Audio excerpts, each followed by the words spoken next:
ओम शांति। हैदराबाद सिंध में दीदी जी का लौकिक जन्म हुआ और एक धनी दानी घराने में हुआ और नाम बड़ा अच्छा था, गुणवाचक नाम गोपी था और गोपियां होती हैं कृष्ण की प्यारी। तो जैसा नाम था वैसे ही उसके जीवन में ये चाहना थी कि कृष्ण की गोपियां कैसी थी और वो कैसे कृष्ण के साथ में रास रचाती थी। तो जैसे गोपी के नाम से गोपी पने के संस्कार भी जागृत थे। उन्होंने स्वयं भी अपने मुख से में बताया कि मैं श्री कृष्ण की भक्तन थी और दिल में बहुत चाहना थी। तो जैसी गोपियों की जीवन थी वैसी मेरी भी जीवन रही। परंतु ड्रामा में जो बात होती है वो समय पर इमर्ज होती हैं। तो क्या हुआ कि हैदराबाद में बाल्यावस्था में उनकी शादी हो गई थी, जबकि छोटी थी, 10 बरस की आयु में थी। शादी के बाद जब बड़ी हुई 18, मैं समझती हूँ 18-19 वर्ष की होंगी, शायद हो सकता है इससे अधिक भी हो क्योंकि आयु तो पूछी नहीं। तो क्या था कि फिर बाबा ने अपने लौकिक बेटे की शादी कराई।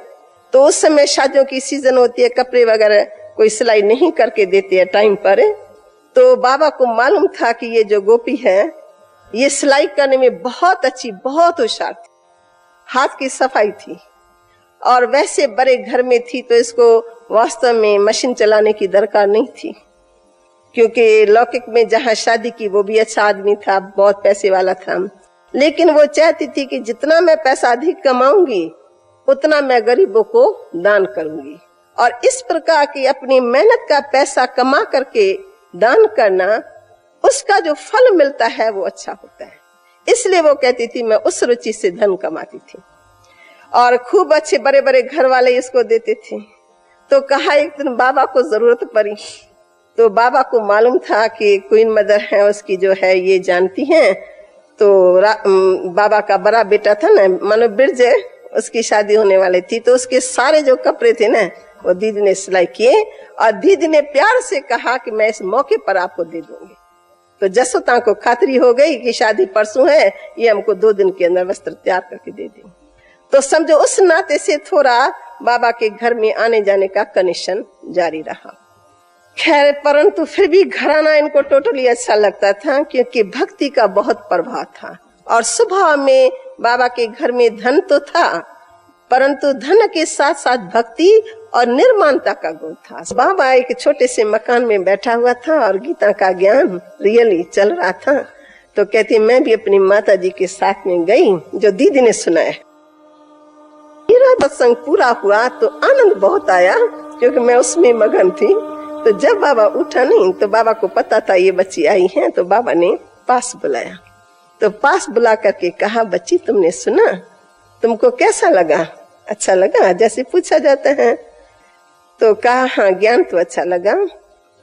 तो बाबा तो कहा बाबा वैसे तो लिखा हुआ है हमारे शास्त्रों में कि हिंदू नारी को गुरु करने की दरकार नहीं है, क्योंकि पति ही परमेश्वर है, पति ही गुरु है। तो इस भावना से जैसे दिखलाती थी कि भैया आपको मैं गुरु बनाऊं। बाबा ने सिर्फ यही पूछा, तो उससे उसने सोचा कि शायद ये कहता है अभी तुम मेरी वो बनो और गुरु दक्षिणा जैसे होता है। तो बाबा ने कहा बच्ची मैंने तो कहा ही नहीं कि किसी को गुरु बनाना है। और बच्ची यहाँ गुरु बनाने की तो बात ही नहीं है, ये तो ज्ञान है और ज्ञान ऐसी ऐसी जिंदगी बनती है। तो बच्ची अगर तुम रोज आएंगी, साधन का कोर्स है, थोड़ा थोड़ा सुनेंगी तो तुम्हारी जीवन बहुत ऊंची बन जाएंगी। तो कहा जब बाबा ने ये कहा ना, तब समझो मुझे लगा कि भाई पति परमेश्वर जो गुरु है वो तो रहेगा ही, बाकी यहाँ आना है सिर्फ ज्ञान वगैरह सुनना है, क्योंकि पति से भी प्यार था। तो फिर ये ज्ञान सुनती रही, पर ज्ञान तो बुद्धि में कम बैठी। फिर जब जब बाबा को देखती थी ना, देखते देखते उनको बाबा के साकार स्वरूप से भी श्री कृष्ण की वासना आती थी।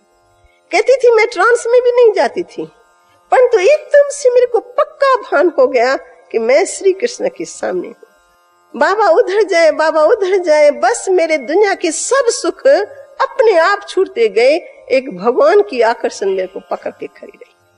घर में जाती हूँ फिर चैन नहीं आता है, बस बाबा के पास जाऊं। अब थोड़े समय के बाद बाबा कश्मीर में चले गए। कश्मीर में गए तो फिर कश्मीर से पत्र वगैरह आए।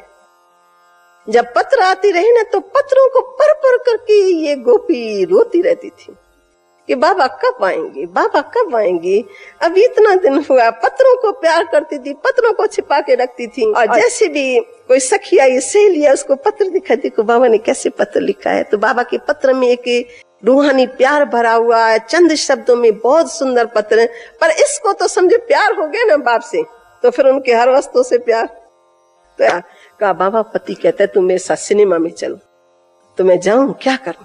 बाबा ने कहा जाना पड़े बच्ची, तुम बैठी रहना, तुम बाबा को याद कर। माना उस समय में बाबा ने क्या कहा वो मुझे याद नहीं है, अभी तो मेरे मुख से बाबा ही निकलेगा।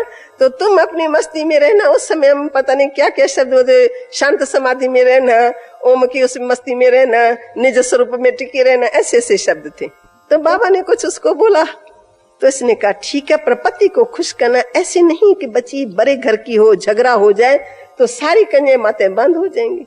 तुम निमित्त हो, तुम बड़ी हो, तुम ऐसा कर्म पहले नहीं करना, पर युक्ति से चलती रहना। तो एक दिन बात में पति को बड़ा गुस्सा आया, तो कभी भी हाथ नहीं लगाया था, लेकिन एक दिन ऐसा उसको गुस्सा आया तो गुस्से में थोड़ा हाथ लगाया।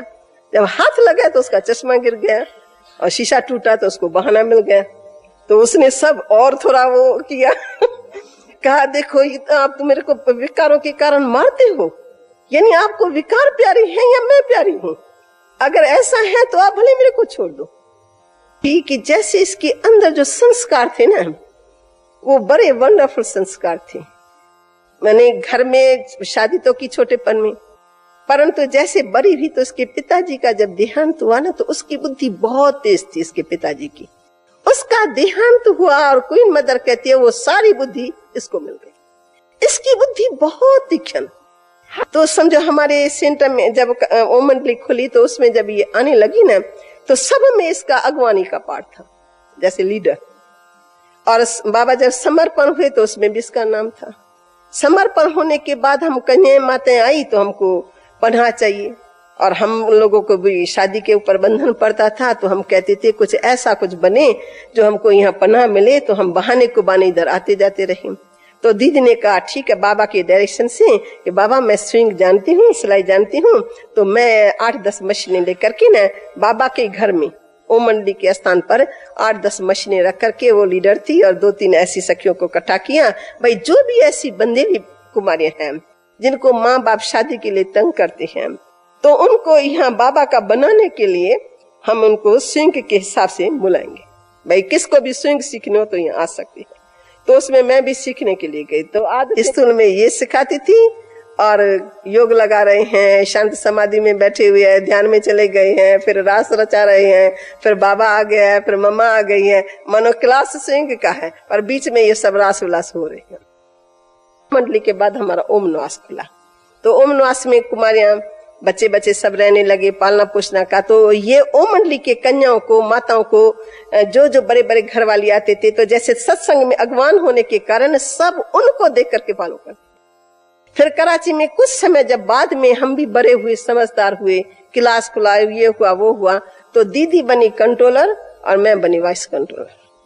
तो दीदी ऐसी तेज और इतनी एक्यूरेट और उनकी स्मृति बड़ी पावरफुल, और हर बात मानो सिलाई में होशियार थी, हर कारोबार एक्यूरेट रहे उसमें अच्छी थी, और सारे यज्ञ का पूरा प्लान, कपड़ा देने का, फैंसी सामान, ये वो, मतलब जो भी यज्ञ की पूरी कारोबार इनके हाथ में। पर उनके साथ में 8-10 और थी और हर राय इसकी चलती थी। मम्मा कुमारी थी, ये अनुभवी थी, माता थी। तो बाबा मम्मा को भी कहता है मम्मा ये जो बच्चे ने इनसे हर एक कार्य में राय लेके इसको आगे लगा देना। तो मम्मा भी कोई काम करती थी तो दीदी आपका फिर इसमें क्या विचार है? विचार है कि ऐसा होना चाहिए, फिर आपकी क्या राय है? फिर जब दीदी राय मिलाएंगी कि हाँ मम्मा ऐसा हो सकता है, मानो काम लग गया, मंजिल पर पहुंच जाएगा। तो ऐसे करके कराची में काफी समय ये और हम रहे। लेकिन उसमें हम क्या क्या सीखे कि जो भी काम करना है दीदी पहले करती थी, फिर हमसे कराती थी। कोई काम करना है पहले खुद करती थी, तब दूसरों से करवाती थी। ये मन उनकी विशेषता थी कि जो कहना है वो करना है, और करके अपने कर्म से सिखाती थी हर एक बात। यानी योग का चार्ट देखो, यज्ञ की सेवाएं देखो, यज्ञ का काम एक्यूरेट होना चाहिए। सफाई में बहुत अच्छी थी, हाथ की सफाई बहुत अच्छी थी, इसलिए उनके संग में रह करके ये सब बातें हम अच्छी तरह से सीखे। फिर उसके बाद हम आए माउंट आबू में। तो माउंट आबू में हमारा कैसे आना हुआ, वो भी उसमें भी इसका पार्ट था कि बाबा निमंत्रण आ रहा था कि भाई आप सब पाकिस्तान हो गए हैं, वहां आपकी सेवाएं नहीं चलेंगी, इसलिए आप लोग सब इधर आ जाओ। तो इनकी जो लौकिक में पेरेंट्स थे वो इनको बार बार लिखते रहते थे कि साहब तुम लोग आओ।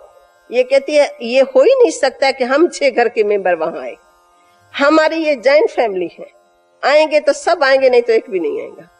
तो उन लोगों का मोह तो इनमें था, इन सब में।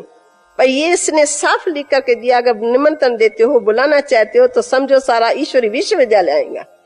फिर लोकुमल जो चाचा जस लोक हॉस्पिटल जिनकी है, तो उस चाचे ने उनको एक तो बार लिखा कि देखो मुझे ऐसा ज्ञान दो और मुझे ऐसा, जैसे ना उसने किसका मिसाल देते हैं, जनक का। फिर बाबा ने दीदी को कहा, दीदी देखो तुम्हारी लौकिक भाभी कमला जो आज जागी है, तो उसको तुम्हें उसने भी लिख करके भेजा है, तुम जाओ और भले तुम बंगला देखो।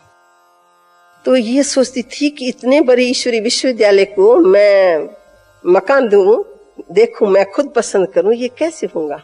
बाबा ने कहा नहीं बच्ची तुमको जाना पड़ेगा, तुम जा करके देखो और मकान पास करो, फिर तुम लिख करके भेजना, फिर मैं बच्चों को लेकर के आऊंगा। तो ये आई, तो इसने 2-4 शहरों में, बड़े बड़े शहरों में मकान देखा, पूना में देखा, और भी कई स्थान थे, मुझे याद नहीं है।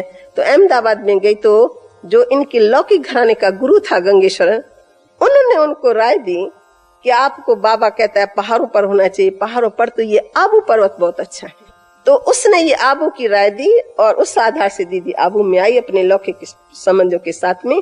यहाँ आकर के देखा तो कहती हैं बहुत बड़े बड़े बंगले देखे, लेकिन कोई पसंद नहीं आ रहा था इतने बड़े विद्यालय के लिए। तो रास्ते हम जा रहे हैं, अभी भाई नहीं मिल रहा है। तो रास्ते चलते एक भाई मिला, कोई ऐसा जैसा होता है, तो उन्होंने ऐसे पूछ लिया, तो उन्होंने कहा हाँ एक बंगला है खाली, वो यहाँ है। बस वहां लेके गए और सारा बंगला देखा है। बंगला देखा तो इसको बंगला बहुत बड़ा नजर आया, क्योंकि राजाओं का बंगला था। काफी साल हम उसमें रहे। तो उसमें एक दिन क्या हुआ, तो 2 साल हुआ, वो बीच में हमारे यज्ञ की हिस्ट्री में आपको पता है कि बेगरी पाठ चला 14 साल के बाद। तो और बाबा की एक बात विशेष बताती हूँ, आप सबके भी ध्यान में नहीं होंगी, कि शुरू में मुझे याद है कि हम जब घर से निकले और बाबा के पास रहे, तो हमारे पेरेंट्स पूछते थे आखिर तुम्हारी इतनी कन्या मातें भाग गई, वहां जाके रही हो, विद्या प्राप्त कर रही हो, कुछ सीख रहे हो, तो आखिर हमको कब आके सिखाएंगे, हमारे पास कब लौट करके आएंगे। तो बाबा शुरू में कहता था कि बच्ची तुम उनको कहो कि हमारा 14 साल का वो है, यानी कोर्स है मनुष्य से देवता बनने का, वो कोर्स पूरा करके फिर हम आएंगे। तो हम भी अपना जैसे बाबा ने बोला, हम तो विश्वास में चलते थे, जैसे बाबा ने बोला वैसे हम लोग करके, हम 14 साल के हमारा कोर्स है वो पूरा करके हम आएंगे।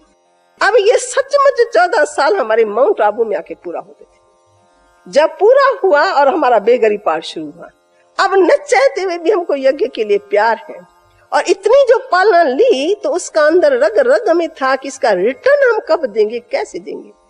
पहले तो हम समझते थे यहीं रहना है, यहीं मरना है, जीना मरना सब यहीं है, यहाँ से कहीं भी नहीं जाना है। परंतु बाबा कराची में कहता था लिख करके लाओ, तो राजाओं को कैसे जीतेंगे, लेख लिख करके लाओ, सन्यासियों को कैसे जीतेंगे, फलाने कॉलेज में जाएंगे वहां भाषण कैसे करेंगे, फलाने जगह जाएंगे वहां कैसे करेंगे। तो हम कहते बाबा हमारी बुद्धि को चलाने के लिए ये प्लान देता रहते, कहाँ सन्यासी हम जानते भी नहीं है, तो सन्यासियों को कैसे जीतेंगे, क्या होगा। मानो हमारे बुद्धि में ये प्लान ही नहीं था सब इसका, और बाबा हमसे लिखवाता रहता था ताकि इनकी बुद्धि रहे, बिजी रहे इन बातों में, और प्लान अच्छा बना करके भी आते थे। हम जाएंगे राजा को ऐसे बोलेंगे, उनको ये बोलेंगे, पॉइंट्स भी बाबा से अच्छी मिलती थी। खैर जब माउंट आबू में आए, अब वो जो कराची में बाबा ने हमसे ये कराए ना, वो सारा हमको माउंट आबू में काम में आए।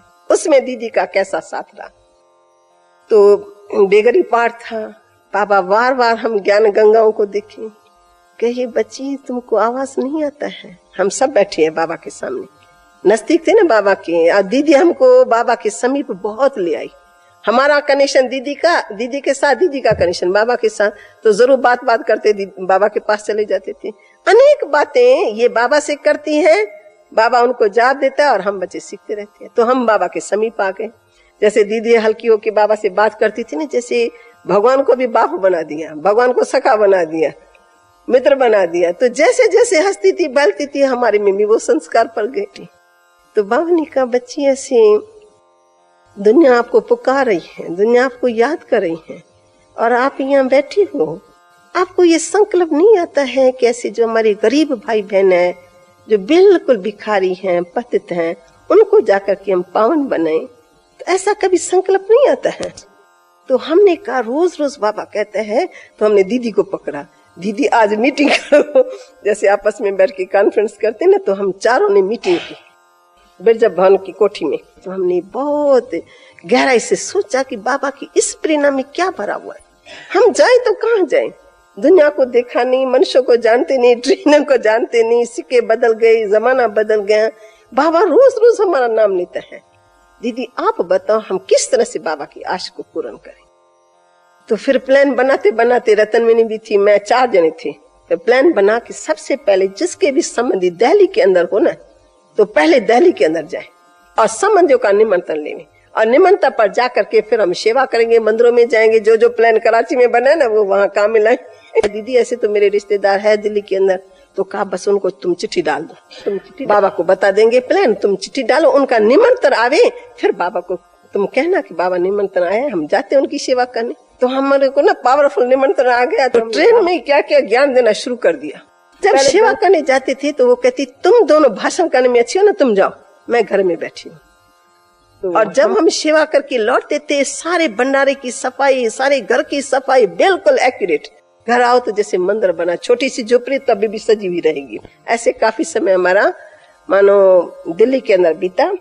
फिर दीदी अलग हो गई, हम दिल्ली के अंदर रहे, दीदी अलग की इलाहाबाद में इधर बड़े साधु संत महात्माओं की गंगा के साथ मिलकर के उसने काफी सेवा की वो टाइम। लेकिन दीदी की ये सब विशेषता, सबसे पहले दीदी नंबर 1 स्टूडेंट थी, क्योंकि कंप्लीट फॉलो किया।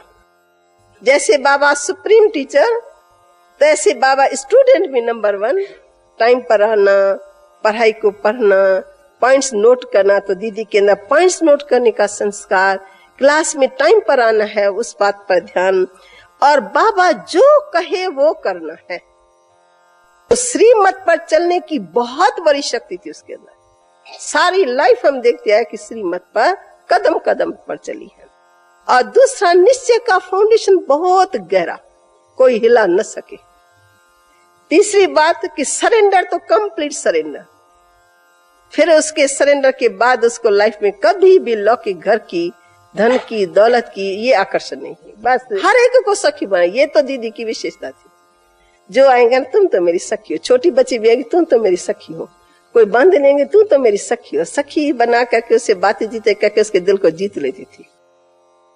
तो इस तरह से दीदी ने छोटे यानी बचपन वाली एज वाली जो छोटी छोटी है ना, उनसे भी जब बात करेंगी उनको भी फर्स्ट से सखी कहेंगी, हमारे जैसे को भी सखी बनाएंगे, अपने जैसे अपने से बड़े बड़े हैं उनको भी उस प्रकार से। तो ये भाषा भी एक विशेष रही। और दूसरी जो दीदी की विशेषताएं थी वो ये थी कि हर एक बात का गुण उठाना। समझो किसी ने भाषण अच्छा किया तो फट से ध्यान जाएगा, देखा इसने भाषण कितना अच्छा किया, इसके भाषण में ये विशेषता थी। समझो किसी ने काम अच्छा किया तो उसका गुण उठाएंगे, कहेंगे देखो इसने कैसा ये काम कितना अच्छा किया, तो उसका उत्साह बनाएंगे, उसको आफरीन दे देंगे। और ये हम लोग देखते थे, सीखते थे कि देखो दीदी ने इस छोटी बच्ची का ये अच्छा काम देखा तो उसको एकदम लिफ्ट दे दी। चाहे भाई हो, चाहे कोई भी यज्ञ की सेवाएं अनेक प्रकार की होती हैं, तो पालना में पूरा पूरा पाठ रहा, इसलिए ये सब बातें गुणचोर थी, हम ये नोट करते थे। और तो लिखने में, लिखने की कला इतनी अच्छी जो आज लास्ट मोमेंट तक भी देखो, लास्ट में भी क्लास में आई है, कॉपी, चश्मा, पेन इसके साथ साथ हैं, और 2-4 पॉइंट्स नोट कर लेती हैं और पॉइंट का प्रश्न बना लेती हैं। फिर हम लोगों से प्रश्नोत्तर करती है, खेलती हैं। फिर शाम के समय रोज अपने कमरे में एक बहन को कहेंगे कि सिंधी में जो आज प्रश्नोत्तर निकले ना वो मेरे को सुनाओ। फिर वो बुद्धि में रख करके फिर जो पार्टी आएंगी उनको उससे बहलाएंगे, ज्ञान रत्न से बहलाएंगे। यहाँ तक कि सौगात देने की जो विशेषता थी वो इतनी वंडरफुल हमने देखी कि हमारे पास ऐसी अभी कोई ऐसी बहन नहीं है जिसके अंदर इस प्रकार की पालना का है। यानी हर वक्त बच्चे आते ही रहते हैं और फिर सौगात दो, प्यार से दो, बाबा की याद से दो, दो वचन भी बोलो। तो दीदी ने बहुत प्यार से ये डिपार्टमेंट संभाली। हर व्यक्ति को अपने अपने ढंग से बहलाना, सौगात देना। इतने तक के डायरी पेंसिल देंगी ना तो स्लोगन खोल खोल के देंगी, देखो इसमें क्या है। 4 स्लोगन जरूर सबको सुनाएंगे। ज्ञान युक्त सौगात ज्ञान दे करके दे देंगे। डायरी खुलवाएंगे, तुम्हारे को क्या मिला प्रेरणा, अच्छा नोट करो तारीख। तो ये विशेषता है ना। तो एक ये विशेषता। और दूसरी दादी जो हम देखते थे ना, नजदीक में कोई बात हो जाती थी, फट से अपनी भूल कुछ हो जाए तो छोटे के आगे भी माफी लेने में हिटकती नहीं। भाई आप इस बात को भूल देना, मैंने इस भाषा से कहा पर मैंने देखा आपको थोड़ा फील हुआ, तो आप इस बात को भूल जाना। तो एक सच्चाई सफाई हो, श्रीमत हो, सर्व संबंध एक के साथ। ये एक विशेष बात थी, आदि से अंत तक सर्व संबंध एक के साथ। निश्चय का फाउंडेशन पक्का, गुणग्राही वृत्ति और संपूर्ण बनने की चाह। बस अभी 2 साल तो मन एकदम उपराम था। हर वक्त जो आता था, अब तो घर चलना है ना, ये मकान बन रहा है, ये बन रहा है। दीदी का मन उपराम था, ये बाबा के बच्चों के लिए बन रहा है, अपनी प्रॉपर्टी तो है नहीं। कोई बात मैं ऊंची ऊंची बताऊंगी, अब तो दीदी पढ़ते खेता का देखो ये हो रहा है, वो कहेंगे अब तो घर चलना है ना, अब तो घर चलना है। तो घर जाने की धुन, योग का चार्ट एक्यूरेट, बीमार है सीमार है मुझे कहेंगी मनोहर आज मेरी तबीयत थोड़ी नीचे ऊपर है, मैं आऊंगी जरूर, पर तुम भी ध्यान रखना, अगर मैं इत्तेफाक से ना आ सकूं तो तुम जरूर तख्त पर बैठ। तो ये जो विशेषताएं हैं हम अपने में देखते हैं, वे उस प्रकार की विशेषताएं नहीं है। लेकिन आज जब दीदी अव्यक्त हुई तो जैसे एक रिपीट करने से लगा ये तो बहुत बड़ी विशेषताएं हैं। अभी हम बच्चों को सबको ये विशेषताएं जीवन में भर करके हर एक आत्मा की पालना ऐसे होनी चाहिए ना। अभी ओम शांति करती हूँ। शांति सागर ने तुम्हें, शांति सागर ने तुम्हें सागर बना दिया। प्रेम दीप ने तुझको, प्रेम दीप ने तुझको ज्योति घर बुला लिया। बाबा बाबा रटने वाली, बाबा बाबा रटते मन को बाबा में बसा लिया। शांति सागर ने तुम्हें सागर बना दिया।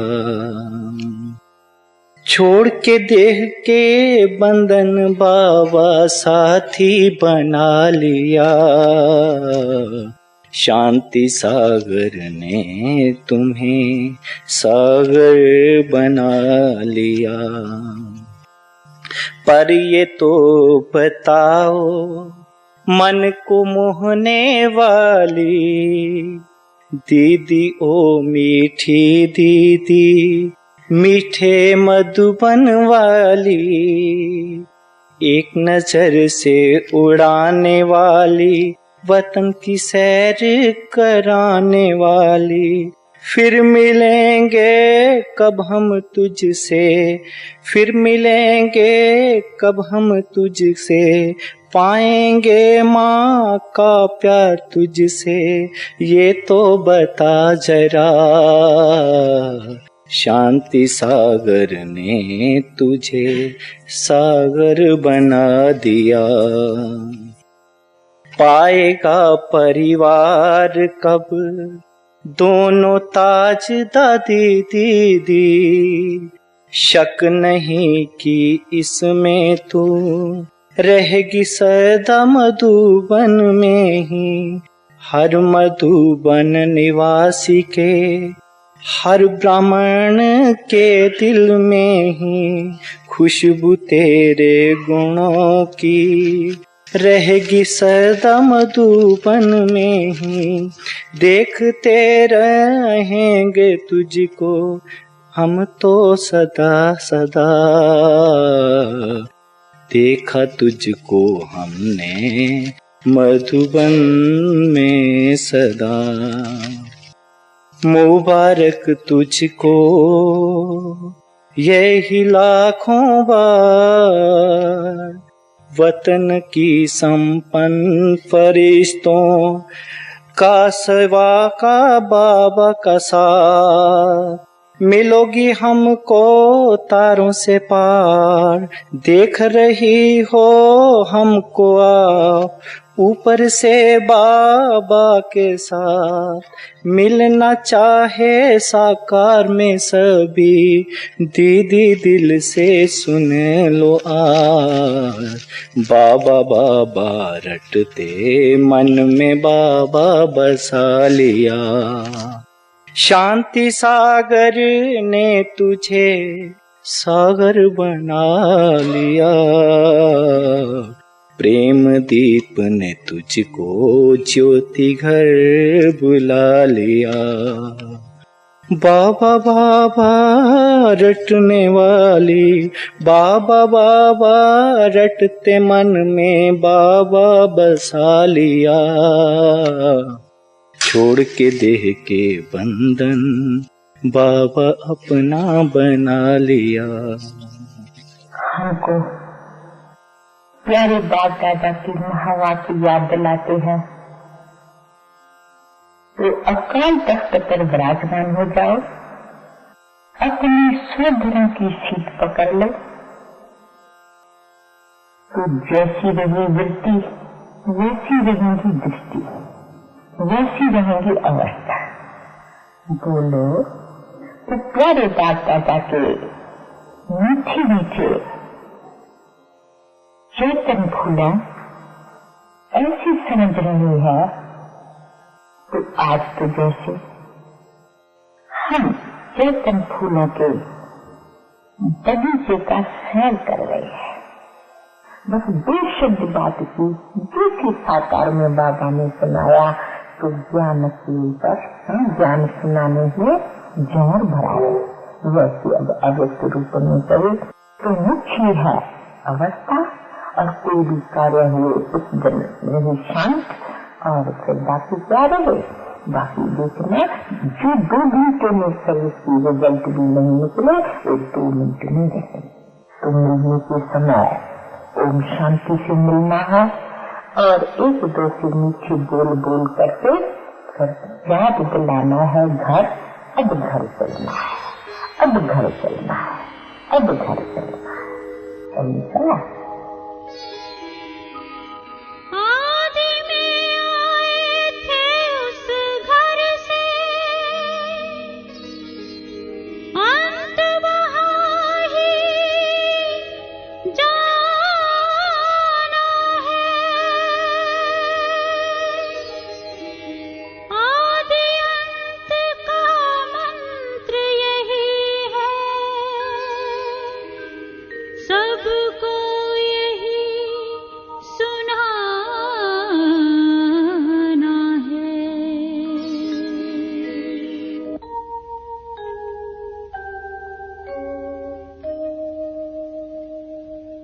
अब घर जाना है कि अब घर जाना है, अब घर जाना है कि अब घर जाना है। आदि अंत का मंत्र यही है, सबको यही सुनाना है। अब घर जाना है कि अब घर जाना है, अब घर जाना है कि अब घर जाना है।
जिस घर के हम सब हैं भांति, जहाँ आत्मा शांति पाती। शांति धाम या ब्रह्मलोक वो, शांति धाम या ब्रह्मलोक वो, उसे न कभी भुलाना है। अब घर जाना है, कि अब घर जाना